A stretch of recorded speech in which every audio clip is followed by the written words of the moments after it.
السلام علیکم ورحمۃ اللہ وبرکاتہ۔ سامعین و ناظرین، امام غزالی رحمۃ اللہ علیہ کو اللہ نے دین کی اتنی بڑی شخصیت بنایا، ان کی زندگی کو آپ دیکھیے، ان کے پیچھے ان کی ماں کا کردار نظر آتا ہے۔ محمد غزالی اور احمد غزالی دو بھائی تھے، یہ اپنے لڑکپن کے زمانے میں یتیم ہو گئے تھے۔ ان دونوں کی تربیت ان کی والدہ نے کی۔ ان کے بارے میں ایک عجیب بات لکھی ہے کہ ماں ان کی اتنی اچھی تربیت کرنے والی تھی کہ ان کو نیکی پر لائیں، حتیٰ کہ عالم بن گئے، مگر دونوں بھائیوں کی طبیعتوں میں فرق تھا۔ امام غزالی رحمۃ اللہ علیہ اپنے وقت کے بڑے واعظ اور خطیب تھے اور مسجد میں نماز پڑھاتے تھے۔ ان کے بھائی عالم بھی تھے اور نیک بھی تھے، لیکن وہ مسجد میں نماز پڑھنے کے بجائے اپنی الگ نماز پڑھ لیا کرتے تھے۔ تو ایک مرتبہ امام غزالی رحمۃ اللہ علیہ نے اپنی والدہ سے کہا، امی، لوگ مجھ پر اعتراض کرتے ہیں کہ تو اتنا بڑا خطیب اور واعظ بھی ہے اور مسجد کا امام بھی ہے، مگر تیرا بھائی تیرے پیچھے نماز نہیں پڑھتا۔ امی، آپ بھائی سے کہیے کہ وہ میرے پیچھے نماز پڑھا کرے۔ ماں نے بلا کر نصیحت کی، چنانچہ اگلی نماز کا وقت آیا،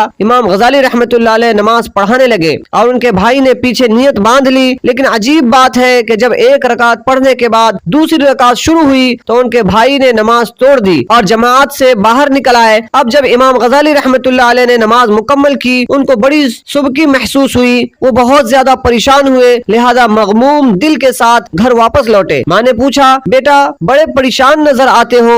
کہنے لگے، امی، بھائی نہ جاتا تو زیادہ بہتر رہتا۔ یہ گیا اور ایک رکعت پڑھنے کے بعد دوسری رکعت میں واپس آ گیا اور اس نے آ کر الگ نماز پڑھی تو ماں نے اس کو بلایا اور کہا، بیٹا تم نے ایسا کیوں کیا؟ چھوٹا بھائی کہنے لگا، امی، میں ان کے پیچھے نماز پڑھنے لگا، پہلی رکعت تو انہوں نے ٹھیک پڑھائی، مگر دوسری رکعت میں اللہ کی طرف دھیان کے بجائے ان کا دھیان کسی اور جگہ، میں نے ان کے پیچھے نماز چھوڑ دی اور آ کر الگ پڑھ لی۔ ماں نے پوچھا امام غزالی سے، کیا بات ہے؟ کہنے لگے کہ امی، بالکل ٹھیک بات ہے، میں نماز کے پہلے فقہ کی ایک کتاب پڑھ رہا تھا اور نفاس کے کچھ مسائل تھے جن پر غور و خوض کر رہا تھا۔ جب نماز شروع ہوئی، پہلی رکعت میری توجہ اللہ میں گزری، لیکن دوسری رکعت میں وہی نفاس کے مسائل میرے ذہن میں آنے لگ گئے، ان میں تھوڑی دیر کے لیے ذہن ملتفت ہو گیا، اس لیے مجھ سے یہ غلطی ہوئی۔ تو ماں نے اس وقت ایک ٹھنڈی سانس لی اور کہا، افسوس کہ تم دونوں میں سے کوئی بھی میرے کام کا نہ بنا۔ اس جواب کو جب سنا دونوں بھائی پریشان ہوئے۔ امام غزالی رحمۃ اللہ علیہ نے تو معافی مانگ لی، امی مجھ سے غلطی ہوئی، مجھے ایسا نہیں کرنا چاہیے تھا۔